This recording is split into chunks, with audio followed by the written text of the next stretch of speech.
to the music scene, showing lots of love for the community. With great advice, I know who I should go see. So all around town radio show. Hey, everybody. Welcome, one and all, to All Around Town Radio.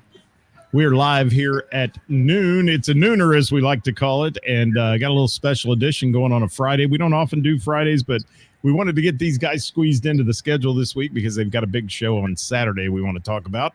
So without any further, man, let me bring them into the show. I've got ACES High with me. Yes, they're known as ACES High, the music of Iron Maiden. How are you guys? We're good. Hey, good, thanks. We are awesome. I got Aaron Thomas up here. He does a lot of things in this band. Tell him what you do in the band, Aaron, besides wear a great beard. Yeah. Right now I'm responsible for getting most of the shows together. I guess, as you guys know, it's like this is a passion project for us, so we don't do it that often.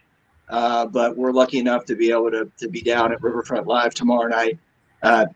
Fantastic venue, amazing PA, great staff, a wonderful light show. It's going to be an awesome time. We're going to do a bunch of classic Maiden for you. We got the Booze Lords opening up. That's going to be a great addition to the show. It's just so we're going to have a great time. So what do you play in the band? I sing. For those that don't know you, what do you do in the band? I sing and I play a little bit of guitar sometimes. I'm barely capable. But I'm the Yannick stepchild. I don't do any dancing, but yeah, primarily just I do my best to sing like Dickinson. And sometimes it works and sometimes it doesn't. You'll have to see for yourself. We do. Did you have to? Right, AT? Did you have to grow the beard so you can sling something around because you don't have the top cloth there to do that with? It does shake a little bit, but yeah, there's it all transmigrated down to my chin. Yeah, I've been follically challenged for some time, except on my chin. Dave McCarty, how are you, man? I'm doing good, my friend. How are you? Good. You're playing guitar in this band too, right? We try. You know, I'm going to get to everybody here. I want to talk to Dan down at the bottom. Dan, what is your official role in ACES High? I'm a guitar player along with Dave here. The dueling guitar players, as we like to know. Yeah. Because nothing says rock and roll like having two guitar players in your band. I totally agree with that. Well, and then when we add Aaron in, we're even more than rock and roll then, right? Oh yeah, you're taking it to the next level, man. Brian, you do a lot of promoting for this band and a lot of other things.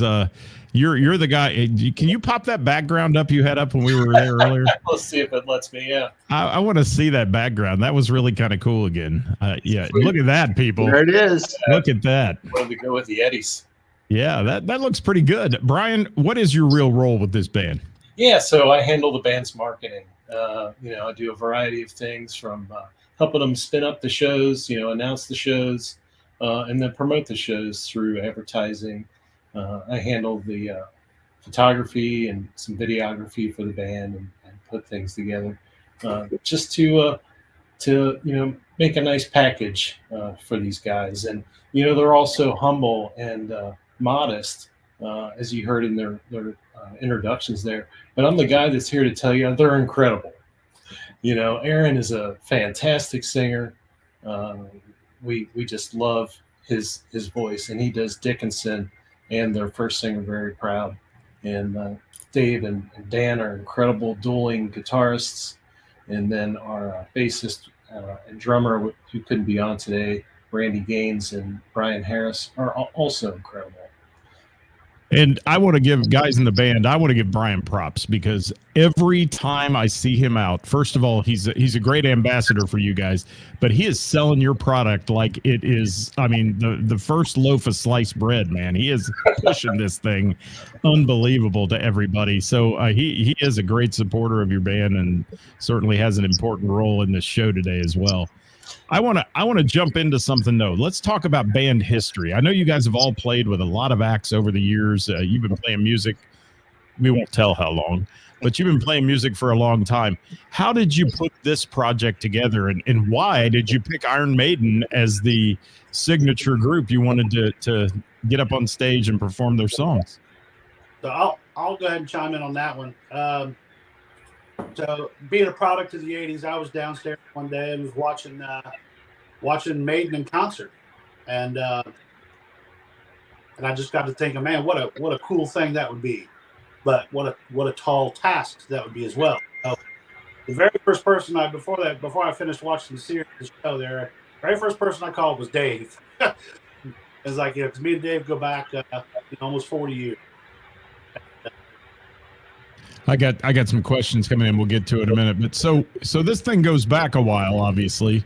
But I mean, that is the reason you chose Iron Maiden, though. I mean, I know Aaron's wheelhouse. I mean, he certainly can sing those songs perfectly, but he can sing just about any rock song perfectly, in my opinion. Thank you. And it's a unique group of guys. And Dave, I've seen you play with, gosh, how many bands have I seen you play in over the years? Oh, more than I care to remember. Name a few of those for the viewers, because they'll recognize a bunch of these bands. Crying Out Loud, Five Story Plunge, Shovelhead. I played with the Buzz for a while. Yeah, it's just over the years it kind of becomes a blur. Those are the first ones that really come to mind. Yeah, so many bands, and you've been the backbone of some of those bands too, playing guitar. I know the band members have switched out and all that, and you've stayed hanging in there with all of them. And that's what happens in the music business, obviously. Aaron, how many bands have you been involved with over the years? Going into like probably my 30th year here of original stuff and cover stuff in the Cincinnati, Northern Kentucky area. It's far too many to me to list off. The major original acts, probably I was in a band called Naked Truth out of Cincinnati. Got back with those guys probably in mid-90s, 95, 96. In the late 80s, biggest original band I was in was a band called Deus Vault. That was all original thrash. I've been lucky enough to play with countless number of musicians in the scene here. It's, anybody I guess that knows me, I'm not trying to toot my own horn, but everybody knows who I've gigged with and played around with. I've done a bunch of cover things, for the last 25 years or so. But yeah, this project right here, it's really special. Just briefly, I'll say, I had seen them previously advertise a show, and I was never able to catch them live with their old singer. But I knew Brian Harris, the drummer, through his work with his brother and a number of original things. Fantastic player. And I checked in with Brian when I saw that these guys were looking for a singer, and I don't know what I was thinking. I texted him like, "Hey man, I'm not sure how this will go, but can I come on up and maybe we'll give it a go and see what it sounds like?" And they were, nice enough to humor me, obviously. And that was in 2018, I believe June 2018. And, it clicked. It sounded great. It's like, a dream for me. Top 5 bands, Iron Maiden is in my top 5 for sure. On any given day, if you ask me, they'll probably be number 1. But to be able to get up there with these guys and the way that they play the stuff so accurately and faithfully, and then to be able to contribute, vocals to it and everything, it's awesome. It's a really special project. Absolutely. And you guys, you guys absolutely rock. And, you've got a great following throughout the region. And I'm sure this show Saturday is going to be the same way. It's got a lot of momentum. A lot of people are talking about it. Brian, I muted you for a minute. So if you have something to say, it's like elementary school, raise your hand and I'll unmute you if you're hearing me all right, because you had a lot of background noise going there. And it's still there for some reason. It sounds like you've got a fish tank running in the background or something, or we're next to a lazy river or something like that. So I'll get back to Brian in a minute. Guys, this whole project, it takes a lot of work to put a project together like this, and we're taking questions today too from the audience. We had one come in here from Mr. Clown School who wants to know, do Dave and Dan try to stick with either playing Dave Murray or Adrian Smith parts exclusively, or do you guys swap roles? Can somebody answer that one? I play what Dan tells me to play. That we actually get asked that a lot, and that used to be the case where we would sort of switch roles a lot. I think anymore we're now trying to hold ourselves. I do a lot of the Adrian stuff. Dave still, does a lot of the Murray stuff. So, but we still switch off occasionally, time to time. Just whatever suits us. Where we get confused whose parts are whose, right? Right. Well, thank you for that. We're getting a lot of positive comments here in our comments section today. Certainly. Hi, Brian. Thanks for being here. Sean Cooper, Tina, Shane DeMoss in the house, Dave Wade, Dave MF and Wade, as we like to refer to him. And a whole lot of other people out there. Billy from Billy Rock. How are you, man? Good to have you with us as well. So let me change gears for a minute.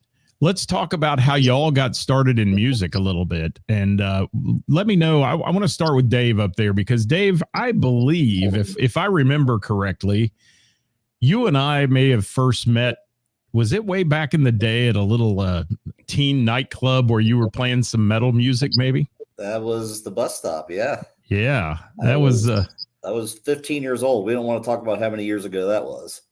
It was a few. Yeah.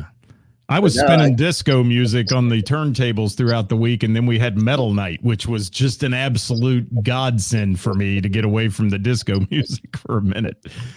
What band was that you were in? Yeah, I was introduced to so many people that I'm still acquainted with through the Bus Stop.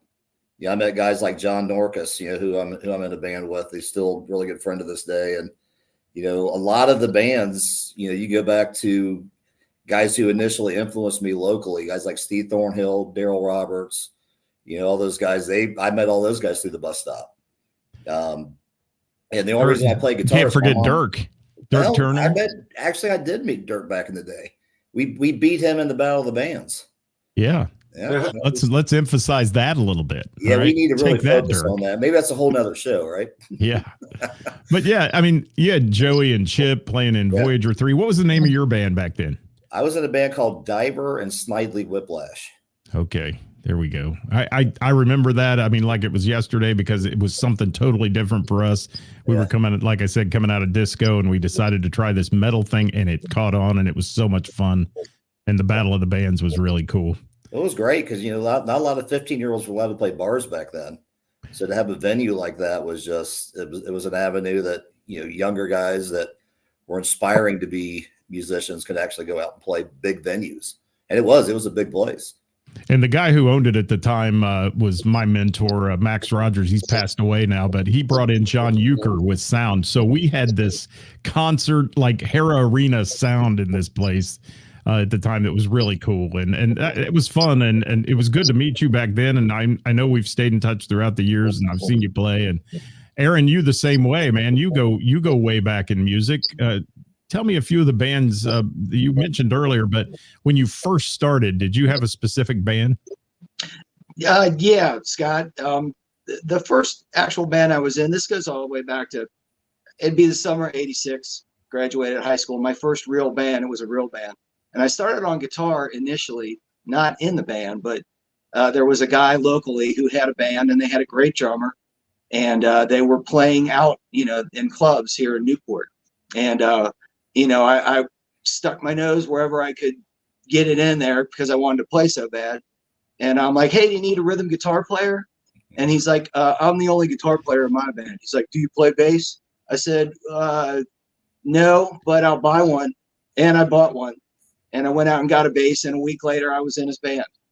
And like I said, that was the summer of '86. And we played a little club down here in Newport on Mama Street called the Top Hat. For about 4 months straight. And that was Thursday through Sunday, back when everybody used to do multiple nights. And I didn't get paid a cent. It was an excellent training ground. I was young and dumb and told, we got to pay money for PA and everything and lights. And I'm like, okay, that's cool. I didn't care. I was playing in a bar. I was 18. You're you're playing metal music that you love with good players, and it was a fantastic time. And then from there, I was lucky enough to meet a guy named Clark Conley, who was in Thruster down here in Cincinnati. This was probably 87, 88. And again, I dug in like a tick. I found a guy that was playing at Bogart's and doing shows. I've always kind of been, an unabashed opportunist. If I see something that's good, and I'm like, man, I would love to get in that. And then so that's what happened with Thruster. They had, no offense, Dell, fantastic singer. Again, that's it. Everybody probably has heard that story before as well. History kind of repeats itself. Dell and Thruster parted ways, and I was there and at the right time, and luckily was able to do that. And we did some big shows at Bogart's when I was 19, 20 years old. We got to open up for Ted Nugent at the Cincinnati Gardens. That was a big deal for being a kid like that for me.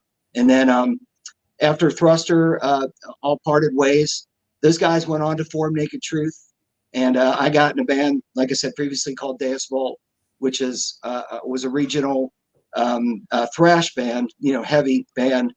We won the Battle of the Bands at Bogart's in 1989. If you're into that kind of stuff, it was kind of technical stuff, not really like Metallica, Megadeth or something. It was there was a little bit more going on to it, but yeah, I've just always been lucky to be around superior talent. I always tell myself, if I'm the weakest link amongst a group of players, then I'm doing a pretty good job, and I'm in a pretty good band. And ACES High is definitely no exception. These guys are awesome. Absolutely. Yeah, you've got a bunch of great players, and Dan, you too. You were in bands for years. What was your first one? My first one was with Dave here, and that would have been Diver. He brought me in on that. Heck, that was back in Dave, 88? We were in high school. Yeah, high school. Playing Skittles and having Frank follow us around because we were underage. Yeah. I love it. I was going to say that moment you were talking about playing for no money is like a Blues Brothers moment where your bar tab's bigger than your paycheck that night. It is. Yeah, that's again, just being young and dumb, and like, that band they were a little bit older than me, and they knew that they had a rube here, so they could take me for the ride. But like I said, I mean, man, I was playing music 3 and 4 nights a week with just having the time of my life. It was really the best training ground. I mean, they always say that if there's that, I know there's the School of Rock now, which is amazing, because that gives kids and even, adults a chance to get in there and play with a group. And there's really nothing like playing with a band, playing with people and interacting, all that stuff that you get from interacting with other musicians. I mean, there's just really nothing else like it. And every solo player I see out there will tell me the same thing. They love playing with a band, but they're doing solo gigs. And they'll always also tell me that sometimes bands are a pain in the ass because you got so many opinions and so many people that matter there, I guess, to make decisions. I want to bump down to Brian, who's patiently waiting in the corner down there. And nobody puts Brian in the corner. Give him a limited amount of time. Let the man speak. Yes. Brian, why? I'm going to unmute you here. You unmuted you, so you're good. Why did you select these guys to put your passion into marketing them? Because you do a great job of it. Thank you so much. I first saw them I think it was in 2014 at the Dublin Pub up in Dayton, and they were doing a special St. Paddy's Day show, and I was just going as a fan, and really couldn't believe the level of talent that was on stage. And I've been an Iron Maiden fan since I was a kid, and big fan of the artwork and the music and the lore of the band that Steve Harris penned. And I figured I've got some knowledge and some skills that could help these guys. So I joined forces with them in 2015, and been along for this journey with them. Yeah, and you again, I can't emphasize enough about there are bands that market, and then there are bands that have Brian Vogel marketing for them, because whenever you guys play, it's next level marketing, and that's good, and you need that today because there's so many places and so many bands that are playing that you need to be a step above and look like that. I've got a question that I want to throw out there. Shane DeMoss wrote in, said, "How do you guys choose which album you're going to play, or do you?" Yeah, I'll grab that. It's anybody that has seen us previously kind of understands that our wheelhouse is like that classic 80s up to, mid 80s Maiden. There's no offense to what happened after 1988 with them, because it's always going to be a fantastic band, but we're stuck in that first 7 albums. I shouldn't say stuck, because we do there's a couple things that we do that are outside that realm, but yeah, since I got in the band, I can't remember, have you guys with Tony, did you guys do any complete record? No. Nothing complete. Yeah, I think, I'm sorry, go ahead, Dan. When we did the Canal Street, didn't we? I think we did, was it Power Slave? We did Power Slave, yeah. Yeah. Okay, cool. Yeah, and so there's that. When I got in with the guys in 2018, it was I had a vision of, Killers is one of my favorite records. So I'm like, okay, well, this is cool, but you guys got to promise me that we'll be able to do Killers sometime. So, we always kind of look in conjunction with Brian, his talents and what he brings to the table. We like to have a theme, for the show always. So Brian can work his magic on the socials and putting together those amazing artwork posters and all the fantastic stuff that he does on Facebook and just outside of that. So yeah, we eventually along the line we're like, well, let's do whole albums. Let's try and challenge ourselves and get all of that stuff together. And it's I think, yeah, this will be, I guess, maybe the 4th or 5th out of the 7. I know we haven't done Power Slave with me. We have not done all of Somewhere in Time. And we also have not done the first record. Right. So, yeah, we did all of Live After Death. So that kind of encompasses a lot of stuff. But that's not a studio record. So again, Scott, back to your question, it kind of boils down to having a theme to promote the show, to have an idea visually and something to connect all the pieces, and then to tackle a whole record. I mean, people love to hear the hits and everything, but to be able to get a whole record together for the diehard fans, that's something that we like to do as well. Righto. And Brian, I want to ask you one. When, like Aaron's talking about there, what they choose to play and so on, when you look out into the audience at the show and you're talking about in your mind the next show you've got to promote, are you seeing a change? Because social media has changed so much. Are you seeing a change in the demographics that are coming to the show? Do you see more young kids that their parents have turned them on to Iron Maiden, or are you still seeing I've got to market to those folks who were rocking in the 80s? Yeah, I'd say it is a good mix. And it's always nice when we're at a show, you see some familiar faces that from the music scene, but then there's a lot of new faces, and our hope is that our social media activity reaches those new folks. Yeah, and I'm seeing a big change as I go to shows, and I applaud the parents who turn their kids on to great music from back in the day, because frankly, if you don't want to get me started on that soapbox of music today not having a guitar in it, but it's a fact that it's nothing. And I'm sure my parents said the same thing about me. Oh, that music sucks and all that, back in the day that I was listening to. But it really is a changing time out there, and social media has changed how a band promotes, I believe. And you guys have got this show out there. I don't know how many people say they're responding to the event or whatever. Those numbers are always a little dicey, because you see, there's 300 people saying they're interested in the event and 30 show up, and those kind of things. But you got to get it out there, and that's what Brian does a great job of. I think just a remarkable job of making you guys look good. I got a quick question. We're going to do a rapid fire here. Just name the song, Aaron Thomas, favorite Iron Maiden song? Oh gosh. For this record, it's going to be "To Tame a Land," which is the final track on "Peace of Mind." Dave. I'll say the same. We put a lot of effort, a lot of time into that one. That was a lot of fun to play. Dan? In general speaking, I want to say we're not doing it this show, but "The Evil That Men Do" is my all-time favorite tune. Brian? Caught Somewhere in Time. What would your drummer say, you think? Oh, Probably something from Somewhere in Time. Because yeah. Anything where he's not hitting his ride for 7 minutes in a row, Which is almost every song.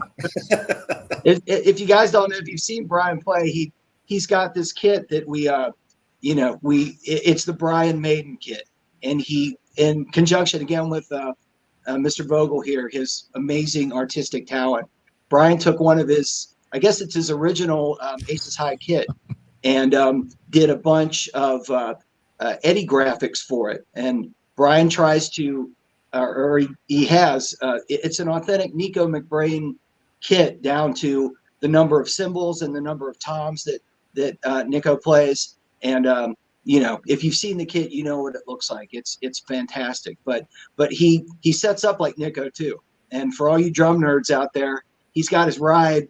It's not down low. He keeps it up in the air. So it's a shoulder challenge for him. Some of those songs. He's got surgery here in a couple months, right? Is that just kidding? Well, we're here today.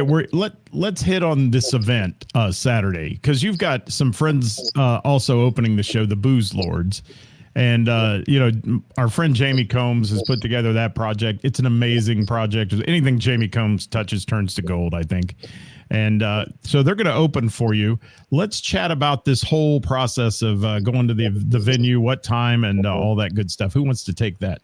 Dave? I was going to give that one to Vogel. He did a great job earlier with it. Sure. So, Brian? So tomorrow, doors open at 6:30. Music from the Booze Lords gets underway at 7:30. Tickets are available online through Cincy Ticket or at the door. CincyTicket.com, everybody, if you want to get a ticket. Or are they the same price at the door, or are they in advance cheaper? Do we know? Not sure, but usually they're the same price. Okay, perfect. Let's talk about the venue. Why'd you choose this venue? I'll grab that if that's cool. Again, when we first got together, when I got together with the guys in 2018, we had looked at some places that could possibly, we could get into. And for the longest time, we had looked at a few places in Dayton. We wanted to stay close to the guys' home base, but kind of gravitated down here. I had a number of contacts and was able to get us in a few places down here. We used to play the venue up in Mason. Lori and Mike, we loved that place. That was great. But, they didn't have a house PA. And, when Tim and his son took over down at Riverfront Live, I guess it probably would have been, I'm wanting to say 2017 or something like that. Probably a little bit sooner than that. I apologize. But yeah, I just reached out to them, and because it's a great venue. It's, at the old Annie's. We all know it. We all love it. And they have an amazing PA system in there and an amazing light show. We're going to have two professionals, the house team there tomorrow, Alan Appel on sound, and Scott Snyder, who has toured nationally and internationally on lights. So you can be prepared and be expecting a fantastic show, something that sounds great and looks great. And we're gonna play everything to the best of our ability. And yeah, we want to thank Tim Jordan for sure and his crew down there for giving us a chance to get in to play at Riverfront Live. Yeah, absolutely. Unfortunately, our show doesn't translate to smaller venues very well. Cincinnati definitely has the places that can accommodate us. Yeah, we tried early on in the band to sit there and say, hey, yeah, we'll play a smaller bar. It just didn't translate well. Plus, we got a 15-foot tall Eddie, so we need a place to be able to hold him. Yeah, you need a little stage room for that one. So yeah, lots of great things going on there. Again, guys, at Riverfront Live on Saturday. Doors are at 6:30, music at 7:30. And do we have a time how long Booze Lords are going to play, and then what time you guys take the stage? Yeah, Booze Lords are going to do about a 60-minute set. That'll be 7:30. We'll do a half-hour changeover, so we'll be hitting the stage about 9 o'clock. ACES High starts about 9. So hopefully everybody gets there early to check out the Booze Lords. We want you guys to see them. They're a lot of fun. That's Jamie and Scott and Lisa and Jason on bass. It's, they gravitate towards more of a punky thing. They've got 2 original records that they'll have for sale there for sure. But they're going to be doing some covers too. They're trying to stay within, the boundaries. They did. I did some Judas Priest with them a couple years ago. We did about a half an hour of that. That was so much fun.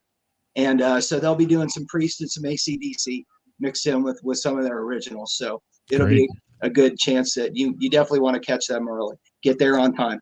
And you nailed down a great support act there. I mean, with Jamie Combs been voted Cincinnati's best musician 2 years straight. So I mean, you know it's going to be good anytime you see him playing in a band and that kind of thing. If you haven't seen his Pink Floyd tribute, that is amazing as well. He's an amazing player. He's a super talented guy. Does a lot of things well. And again, we're just happy to have the Boozies on board. It's going to be a fun time. Let's talk social media. Where can they find you guys? Brian, take it away. Yeah, so we're on Facebook and Instagram. ACES High Maiden is our